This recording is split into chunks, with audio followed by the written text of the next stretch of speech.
J'ai l'impression que Notion est un outil très modulaire, très permissif, mais est-ce que du coup cette force n'est pas aussi finalement une faiblesse? On passe plus de temps en fait à créer un outil et ça devient non productif, ouais. Est-ce que c'est un peu l'idée? Je dirais qu'il y a aussi beaucoup d'influence justement, enfin, vu qu'on a tendance à essayer de montrer tous les cas d'usage, ou en tout cas une grande variété de cas d'usage complexes. C'est vrai que les personnes qui veulent appréhender l'outil, qui l'utilisent pour la première fois, ils vont avoir cette image-là en fait. Ils vont se rendre compte du potentiel, donc ils ont envie de tout tester et c'est vrai qu'on peut se perdre dans Mmh. toutes ces possibilités-là et en fait, on perd un petit peu de vue ce qu'on cherchait à la base, enfin notre objectif. Mais si vous avez un objectif clair d'organisation ou de vous voulez construire quelque chose, ouais, faites attention. Moi, j'ai une relation un peu ambivalente avec Notion parce que je trouve que c'est un outil assez, extraordinaire et en même temps, c'est devenu un outil tellement à la mode que des fois, j'ai eu des moments, en fait, j'ai des hauts et des bas où je me dis: «Non mais en fait, il y a trop de buzz, quoi». C'est-à-dire il y a trop, puis il y a eu carrément des campagnes, dans la rue et tout, en France, à Paris, dans le métro et en fait, il y a un moment où vraiment je trouve qu'aussi des fois, il y a des gens limite qui se forcent à l'utiliser alors qu'ils en ont pas forcément l'usage. Je pense que tout le monde potentiellement peut en avoir le besoin. C'est un peu cette injonction, c'est-à-dire que comme c'est un outil qui a beaucoup de buzz, on se dit: «Ah bah non, mais c'est pas normal, si je l'utilise pas, c'est pas normal». Est-ce qu'on peut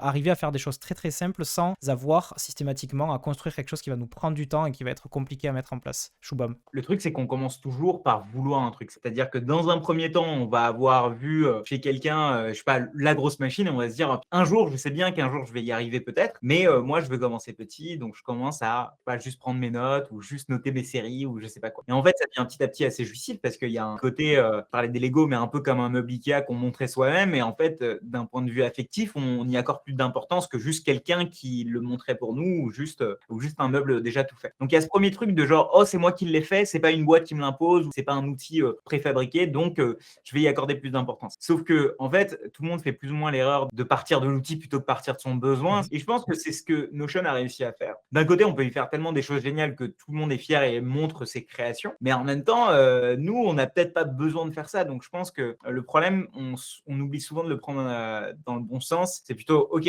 comment est-ce que je travaille aujourd'hui? Avec quel outil je travaille? Quels sont mes besoins?» et ensuite je vais chercher un outil. Est-ce que vous pouvez m'expliquer cette espèce de hype? C'est des vidéos style comment ça s'appelle? Mon workspace en fait. Ils montrent un peu chacun comment est-ce qu'ils ont configuré ça et comment ils ont fait en sorte d'avoir un truc hyper optime, hyper stylé. Camille. Il y a pas mal de gens, si tu regardes sur Pinterest et encore le niveau sur Reddit, en fait, tu as toute une, effectivement, toute une espèce de trend autour de comment est-ce que je peux avoir le workspace le plus stylé en Mhm. termes d'esthétisme, plus et où, ça dépend, ça peut être combiné ou pas, et le plus, au final, efficace, le niveau de productivité ultime. Mais oui, il y a vraiment une grosse, grosse trend derrière ça. Je pense que c'est une manière assez simple, en fait, de capter l'attention des personnes qui ne connaissent pas encore l'outil. C'est ça qui est chouette avec cet outil, c'est que comme c'est justement il est hyper libre, bah, les gens ont des usages hyper différents. Moi, je me souviens, je sais pas si tu te souviens, Choubam, on avait fait une émission ensemble il y a presque 2 ans maintenant. Vous étiez 5 experts à montrer vos workspaces et franchement, c'était hallucinant, quoi. Enfin, c'était tous les workspaces étaient hyper différents. Ma question, du coup, qui s'adresse à toi, Shubham, quels seraient selon toi les premiers conseils que tu donnerais à quelqu'un qui arrive, voilà, qui recherche en fait à organiser un petit peu soit sa vie perso, soit sa vie pro, ses projets, pour ne pas tomber justement dans ce travers-là, de passer son temps à customiser des outils qui finalement ne vont pas lui servir à l'arrivée? Pour moi, il faut toujours un petit peu partir de soi, de se dire: «OK,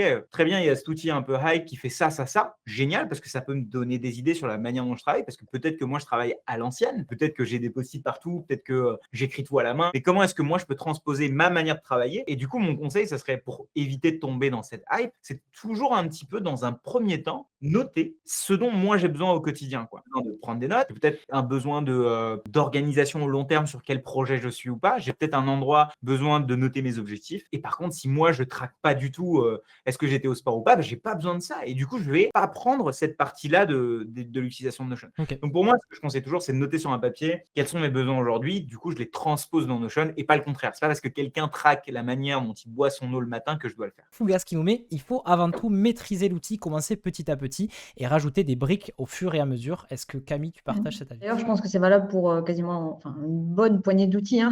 C'est pas que pour Notion. Si vous voulez pouvoir maîtriser un outil quelconque, commencez petit, commencez doucement, et essayez de vraiment comprendre les bases. Je suis totalement d'accord avec ce qu'avait dit Shobham sur l'idée de, avant tout, réfléchissez.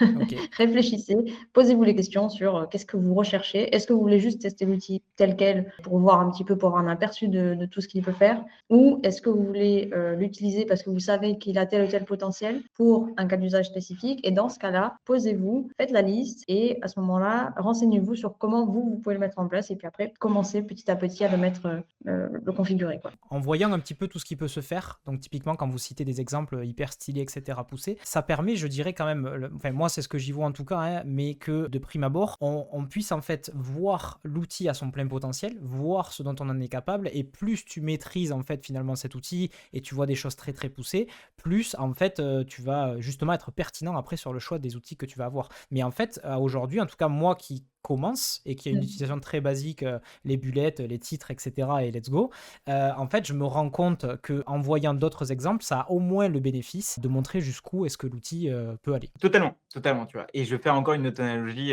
Quand Dailymotion, YouTube, etc. ont commencé, moi je regardais beaucoup de guitaristes. J'étais nul en guitare, mais je voyais des mecs qui faisaient des trucs de malade. Et depuis je m'étais mis dans l'idée, ok, je veux sa guitare, tu vois, la Fender, je crois Telecaster à l'époque. Je me suis dit, si j'ai ça, je vais pouvoir faire comme lui. Je l'ai acheté et j'étais claqué au sol. C'est-à-dire que j'arrivais à peine à mettre 2-3 riffs et tout. Et en fait, le truc, c'est exactement pareil avec Notion. Du coup, il y a des gens qui font des trucs de malade. On télécharge Notion, on se rend compte qu'on a 2 blocs qui se baladent en duel, on met des couleurs, c'est mignon et tout, et on va se coucher, quoi. La seule différence, c'est que la guitare en question, elle update pas toutes les 2 semaines. La guitare en question, je l'utilise pas au quotidien pour pouvoir bosser avec. Et la guitare en question, c'est assez standardisé pour avoir des profs high level qui ont développé des méthodes pour pouvoir t'expliquer comment ça fonctionne et comment apprendre. Même Notion, ils commencent à savoir comment expliquer leurs produits. C'est-à-dire, tu regardes leur Help Center, tu regardes leur...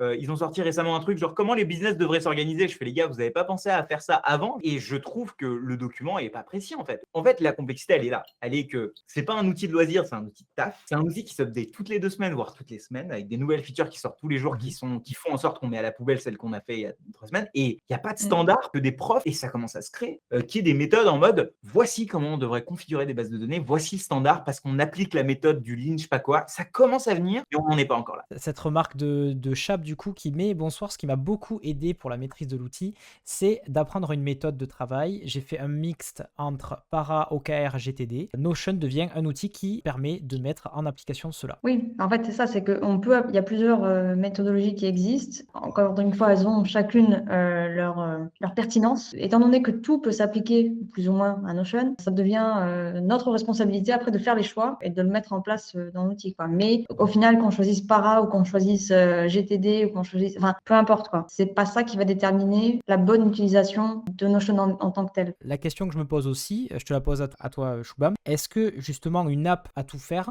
peut ne pas s'avérer moins efficace, on va dire, que quelque chose qui serait plus précis et qui aurait un usage bien particulier sur de la gestion de projet? On a du Jira, enfin je sais pas, tu vois, est-ce que justement il n'y a pas ce phénomène de dire justement en voulant trop faire de tout, est-ce que finalement on perd pas en efficacité et en productivité? Ouais, moi je suis assez d'accord avec ça sur que les shampoings all-in-one n'ont jamais été aussi bons que les shampoings spécifiques shampoing. Excellent. Donc, mais c'est juste que si on est sûr qu'on veut juste du shampoing, bah fine, tu vois. Si on est sûr qu'on veut faire de la prospection et qu'on veut un CRM de prospection, allons sur ça. Mais il se trouve que les gens utilisent plein d'outils ensemble et que souvent, on a encore en 2023 du mal à les connecter. Et donc, beaucoup de gens, du coup, se disent, je suis dans un monde où il y a des plaques tectoniques qui bougent tout le temps, c'est-à-dire que mon business change tout le temps, ma manière de travailler change tout le temps, mon nombre de personnes avec qui je bosse change tout le temps. Et donc, est-ce que ça vaudrait pas le coup d'aller sur un outil un peu plus versatile, un peu plus permissif, qui me permettrait d'évoluer sans payer hyper cher, en tout cas en fonction du nombre de fonctionnalités, etc. Donc, il y a des gens qui se posent cette question. C'est la raison pour laquelle, en fait, ils vont vers un outil un peu plus all-in-one pour pouvoir avoir de l'espace devant les jambes une fois qu'ils seront en train, tu vois, d'évoluer. Maintenant, moi, ce que je conseille tout le temps, c'est que si on a une idée très claire de ce qu'on veut faire, genre si vous voulez faire de la prospection ou je sais pas, si vous voulez faire du recrutement et que vous voulez mettre des données sur les personnes que vous recrutez, prenez un outil destiné à ça. Et beaucoup de gens, selon moi, en fait, n'ont pas très bien peut-être segmenté ce qu'ils font, n'ont pas une idée très claire de ce qu'ils font et du coup sont un peu perdus. Et il y a le syndrome d'objet brillant dont parlait Alex tout à l'heure, c'est que vu que Notion, il y a toute cette hype, c'est pourquoi pas utiliser Notion dans le benchmark. Et et essayer de voir si ça vaudrait pas le coup. Ah bah il se trouve qu'il y a un truc similaire, bon allez, go, je le prends, quoi. Alex, du coup, est-ce que selon toi, est-ce que tu vois des cas de figure peut-être dans lesquels Notion s'inscrirait plus et peut-être d'autres cas de figure dans lesquels tu ne le conseillerais pas spécifiquement parce qu'il y aurait des choses sur lesquelles ça serait plus pertinent? Je pense que je dirais que ça dépend du contexte, en fait, pour nuancer peut-être la réponse de Shubham, où je suis à la fois, nous, on invite souvent les gens à pas réinventer la roue. Et donc là, dans ce sens-là, j'irais plus dans le sens de Shubham. C'est vrai que si on veut faire quelque chose de très spécifique, autant utiliser souvent un outil qui soit spécifiquement destiné à ça. Mais néanmoins, je dirais que ça dépend d'une question de contexte. Si je prends l'exemple du CRM, qui est un exemple où il y a 12 000 CRM sur l'étagère, c'est vrai que ça peut paraître un peu contre-intuitif d'en réimplémenter un dans Notion ou dans Airtable d'ailleurs. Mais très franchement, en fait, pour ma part, nous, par exemple, on a refait notre CRM dans Airtable et on aurait pu le faire dans Notion. On a des choses. Pourquoi? Parce que, en fait, un outil de CRM, pour nous, c'est trop, en fait, c'est trop gros. On a une toute petite boîte et ça serait pareil pour un freelance. En fait, moi, j'aime bien l'idée de me faire un truc tout simple avec une table avec mes contacts, une table avec mes opportunités et un truc hyper basique. Et en fait, ça que j'aime bien. Et du coup, par contre, j'ai cette opportunité de centraliser un petit peu au même endroit dans Notion la gestion de mes contacts et ça, je peux le croiser éventuellement avec ma prospection. Et donc, c'est pour faire des choses extrêmement frugales. Et à ce côté, je trouve très efficient de faire un petit peu tout au même endroit. Mais c'est vraiment une fine ligne entre réinventer la roue et puis se faire une version très simple de ces différents outils. Ça permet aussi d'éviter peut-être de multiplier les abonnements. Parce qu'après, nous, derrière, évidemment, on aime bien les outils d'automatisation. Donc, on va utiliser du Make, des choses comme ça pour, à partir de quelques champs dans une table Notion, se générer notre facture, des trucs comme ça. Donc, voilà, moi, j'ai un petit peu cette vision-là. Il faut prendre en compte son contexte, il faut prendre en compte son budget, il faut prendre en compte les parties prenantes. Est-ce que vos collaborateurs et collaboratrices vont arriver à utiliser Pipedrive ou Folk ou je sais pas quoi? Ou alors est-ce que pour eux, c'est peut-être pas plus simple d'avoir un truc tout basique, quoi? Moi, je dis toujours, s'il y a un outil, c'est qu'il y a un usage. Et si historiquement quelque chose existe, c'est qu'il y a potentiellement une raison.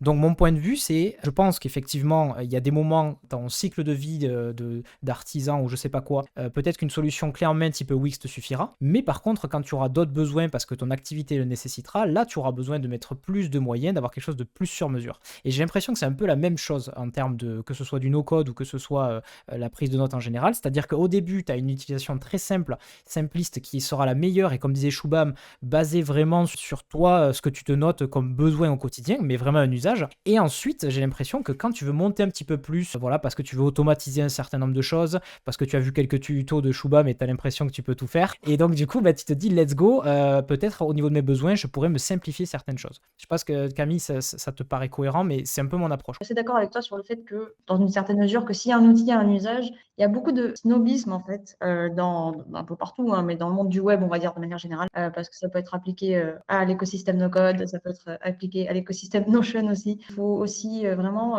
faire un petit peu abstraction de l'influence des Des influenceurs. influenceurs, ouais, c'est le cas de le dire. Disons qu'il y a tout un ensemble de techniques marketing qui vont faire que on va mettre le spotlight sur telle ou telle manière de faire ou tel outil, voilà. Mais ça ne veut pas dire que ça correspond à tout le monde et pour multiples raisons, parce que ça peut être effectivement soit financier, en termes de temps, en termes de formation, en termes de facilité d'utilisation, enfin bon, il y a tellement de choses à prendre en compte que là, si on l'applique à Notion, encore une fois, posez-vous les bonnes questions et n'essayez pas d'aller trop vite. Et puis, si un jour, vous voyez que vous n'êtes pas à l'aise avec Notion et que ça ne correspond pas à ce que vous voulez, ne vous forcez pas, restez pas dans cette idée de « Ah ouais, mais tout le monde en parle, tout le monde dit que c'est génial. » Non, si ça ne va pas, si vous ne l'aimez pas, vous ne l'aimez pas. Et puis... Moi, je trouve que ce que j'aime bien, par rapport à ce qu'on disait, moi, je suis d'accord, il faut avoir des outils qui sont adaptés à son activité. Ça sert à rien quand on vient juste de lancer une boîte, de prendre HubSpot avec toutes les options et tout, parce que de toute façon, au début, tu as 3 contacts et Ouais. ça sert à rien. C'est comme d'arriver dans un club de boxe, c'est ton premier cours,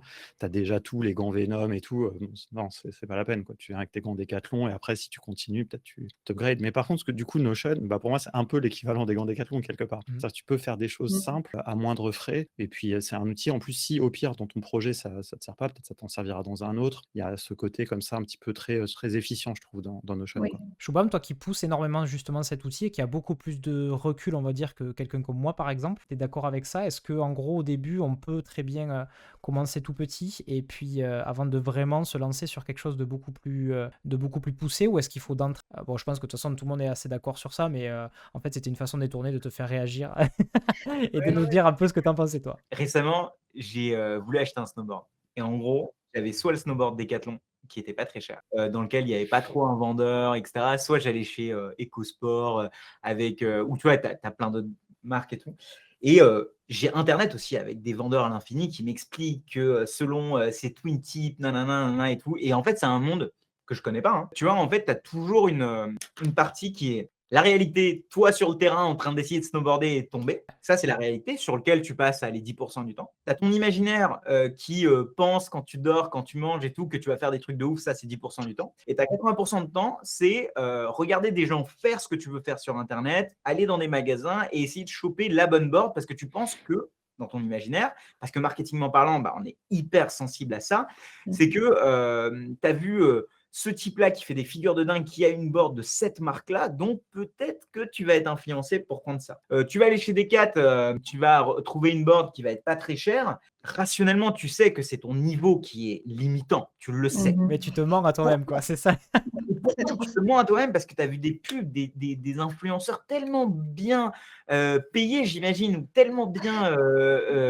faire le truc, tu te dis non, attends, il me faut cette board-là parce que justement, si je vais là-dessus, et ils savent très bien le vendre, c'est que si je vais sur une board un peu plus chère, je serai plus large au cas où après. Tu vois. La raison pour laquelle moi j'aime bien tu vois, pousser Notion, parce que, disons-le, ils m'ont rien payé jusque-là. Ok. Et donc, tu vois, je le fais vraiment parce que je suis outil. C'est que, en fait, Notion a la force de commencer comme un outil Decat qui est vraiment pas cher, voire gratuit. Tu peux choper des crédits et tout, gratos et tout. Et en même temps, tu as des pro snowboarders qui l'utilisent. Et donc, tu te dis, putain, attends, c'est un truc que je peux avoir gratuit, pas cher, mais en même temps, la plupart des mecs au niveau que je considère au niveau dans mon game, donc dans l'orga, etc., l'utilisent. Et en fait, Notion a réussi à faire ça. Ils ont réussi à avoir des gens qui commencent et à commencer à faire des choses avec, à fournir des templates. Donc, tu peux te démerder et commencer à faire des petits ollies et des petites figures, enfin, de commencer à te mettre debout. Et tu as aussi les pro snowboarders qui font des figures de dingue, qui utilisent la même board que toi. Et tu te dis, non, mais attends, c'est incroyable. Ouais. Et du coup, les gens ont tendance à aller à ça. VS quelqu'un qui va prendre une marque un peu indépendante et tout, c'est trop de parti pris, tu vois. Ouais, en fait. bien sûr. Donc, c'est un peu ça. Voilà l'analogie. J'aime bien tes analogies parce que je les trouve très parlantes en fait. De suite, on comprend exactement de quoi il en retourne, donc c'est bien. C'est l'habitude je pense que c'est l'habitude du youtubeur que tu es.